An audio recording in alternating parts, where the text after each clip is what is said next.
Bonjour à tous et bienvenue sur cette 4e vidéo dédiée au logiciel Ableton Live. Le sujet de ce nouveau tutoriel est le MIDI. MIDI veut dire Musical Instrument Digital Interface et c'est un protocole de communication et un format de fichier dédié à la musique. Il est utilisé pour la communication entre instruments électroniques, contrôleurs, séquenceurs et logiciels de musique. On branche les appareils MIDI soit en USB, soit en câble MIDI. Si vous vous branchez en USB, on peut se connecter directement à l'ordinateur. Et si on se branche en MIDI, il y a généralement une entrée MIDI sur la carte son. Il existe donc différents types d'instruments que l'on peut connecter en MIDI.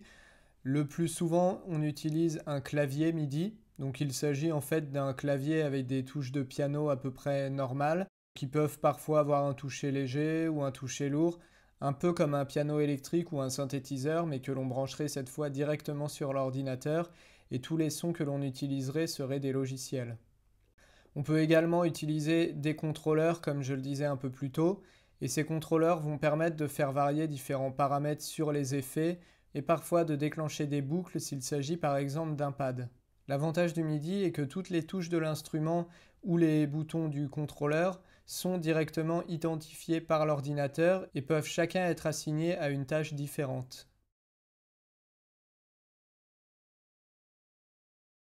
Si nous revenons dans notre écran d'accueil, nous voyons que les pistes audio, cette fois-ci, ont été remplacées par des pistes MIDI.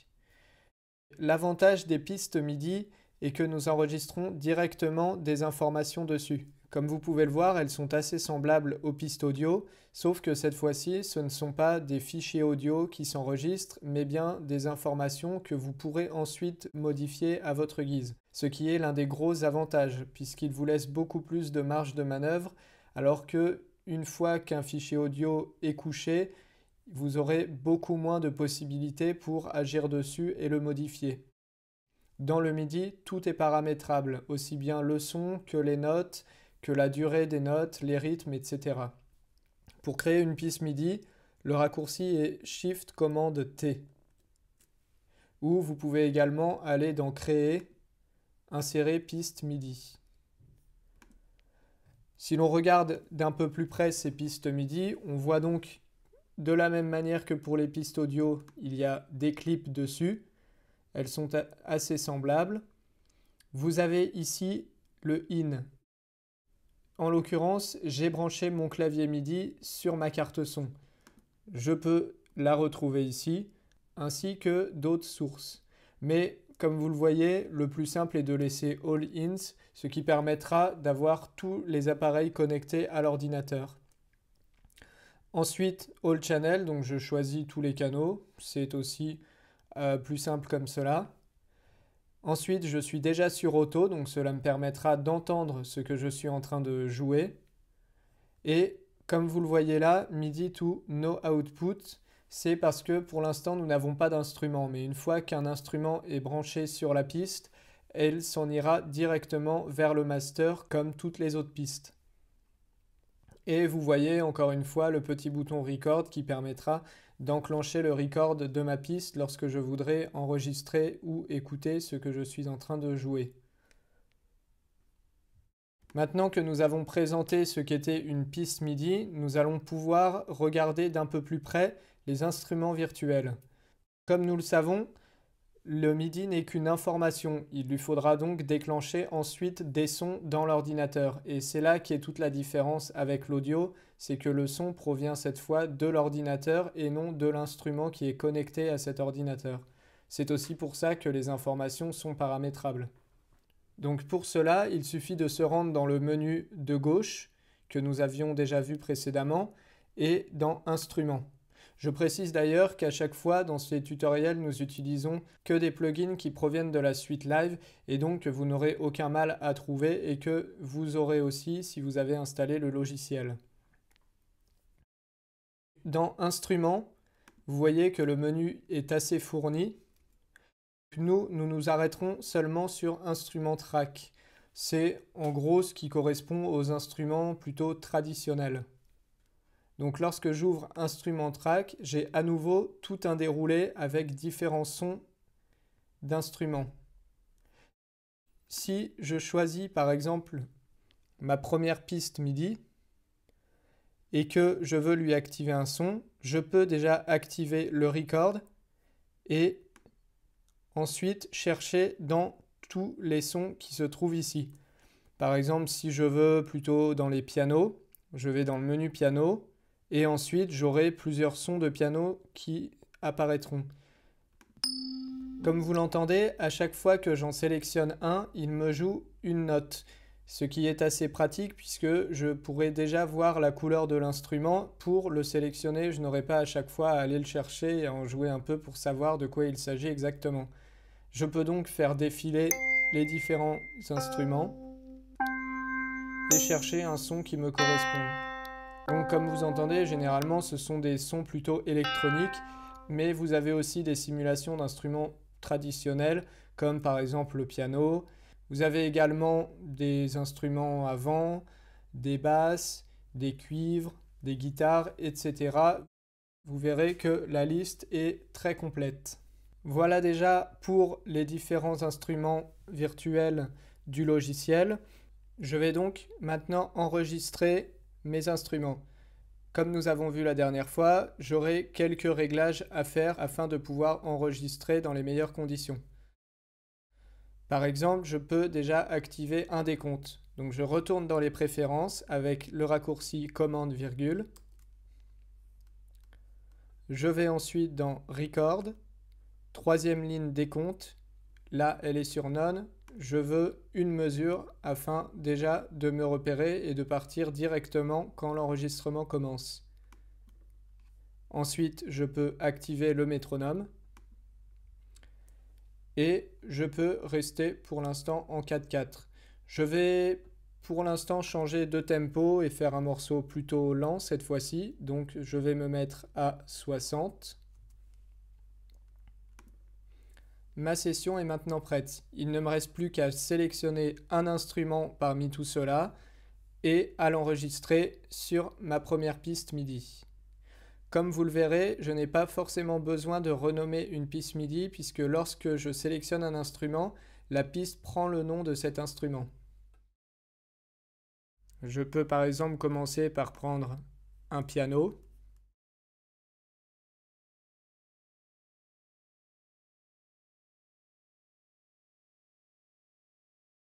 Je peux enregistrer un piano.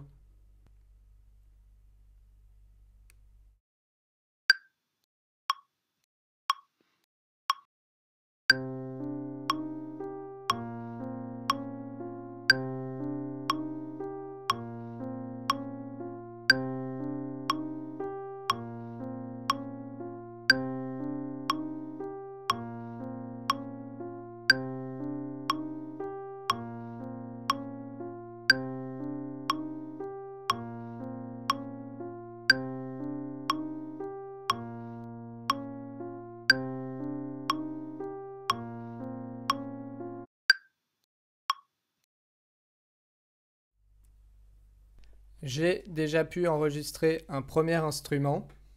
Je peux désactiver le record et je peux maintenant réécouter ma prise.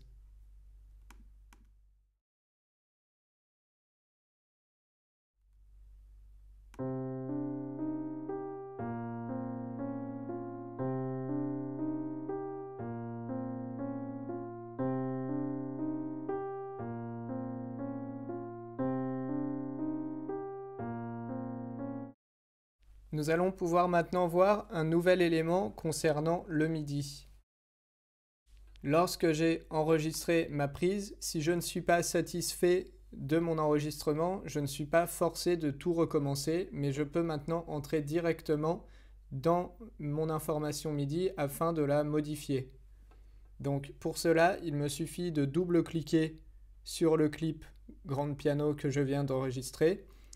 Et là, on voit en bas dans la fenêtre toutes les notes que je viens de jouer. Cela peut s'avérer très utile. Je peux donc zoomer avec ma loupe et me déplacer Il est également possible d'agrandir cette fenêtre afin de mieux voir ce qu'il s'y passe,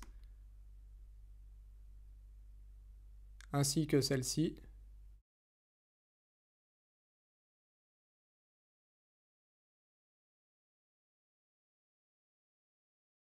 Nous pouvons voir ici avec assez de précision toutes les notes que j'ai jouées.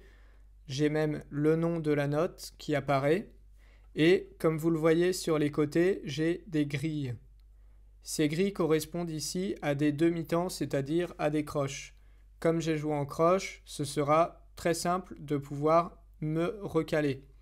Par exemple, si l'on regarde avec précision, nous pouvons voir que cette note ici n'est pas parfaitement sur la grille. Il est possible, si je le veux, de la recaler directement comme cela.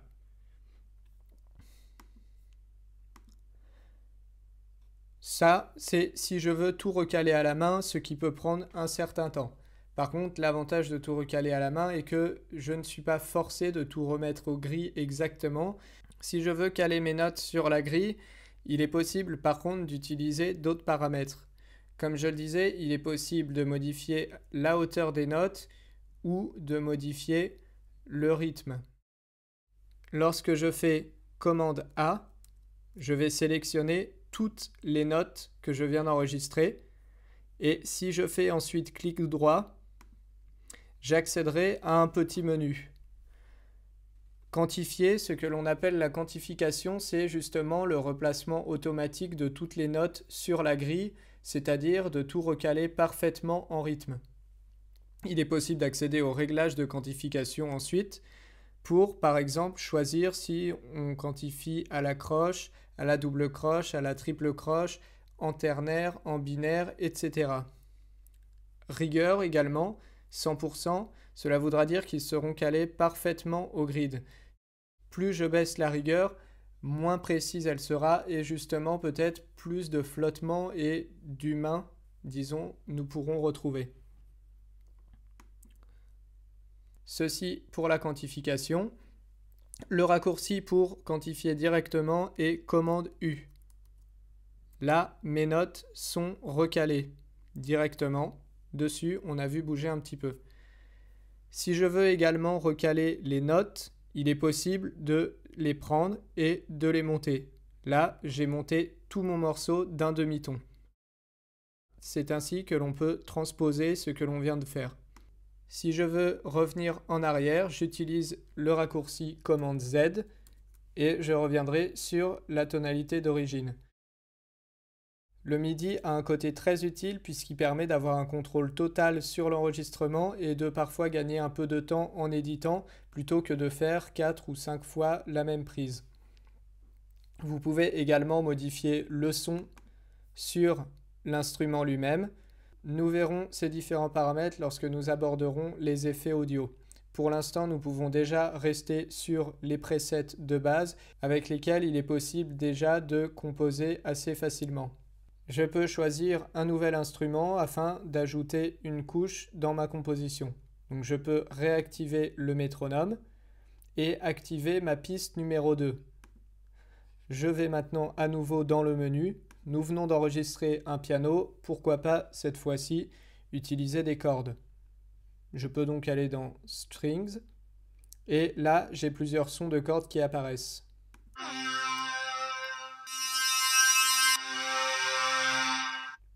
Par exemple, je vais essayer celui-ci.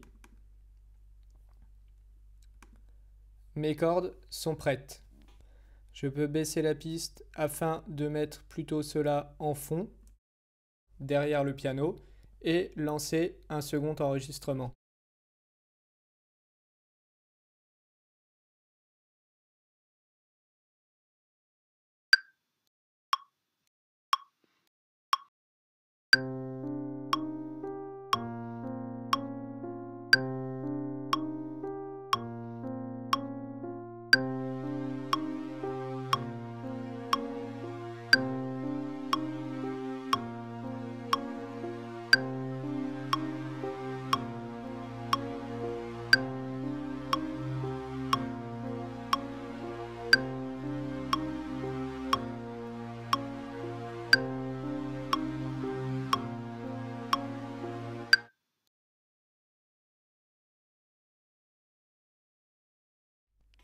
J'ai donc pu enregistrer une seconde couche. Je peux de nouveau ajouter une autre couche. Pourquoi pas cette fois-ci un pad?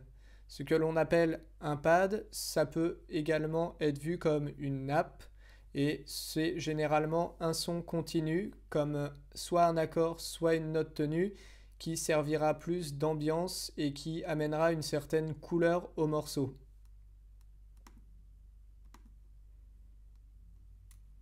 Je peux de nouveau écouter les différents sons.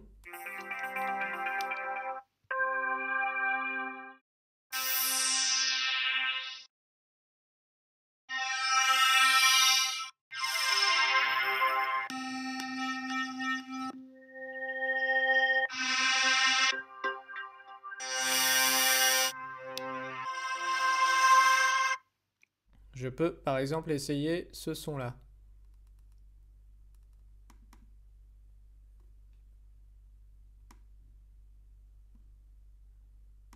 J'active également ma piste.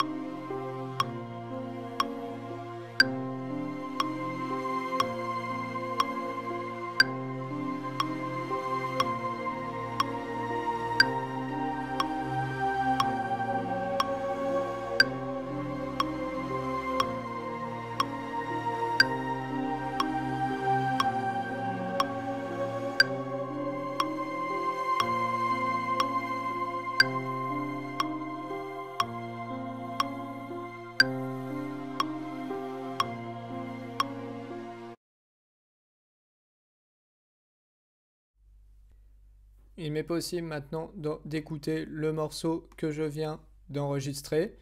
Je rappelle, il suffit de se rendre sur la première scène et de l'enclencher. J'entendrai alors tous les instruments dans l'ordre dans lequel je les ai enregistrés.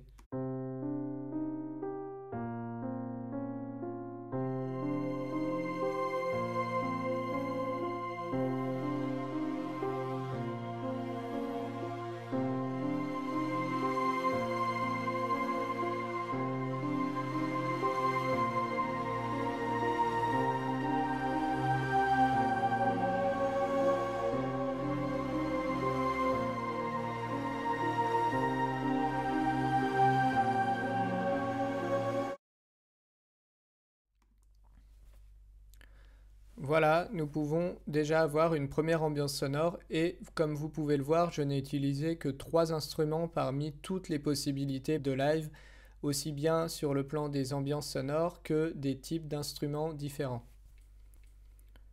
Un autre paramètre également très utile du logiciel, vous pouvez voir en haut à droite ce bouton qui est allumé et qui ressemble à un clavier. Eh bien, ce bouton permet de transformer votre clavier d'ordinateur en clavier musical et vous permettra de jouer les notes si vous ne disposez pas d'un clavier MIDI sur vous. Ce tutoriel est maintenant terminé. La prochaine fois, nous verrons la création de rythmes avec l'utilisation de boîtes à rythme et de sampleurs.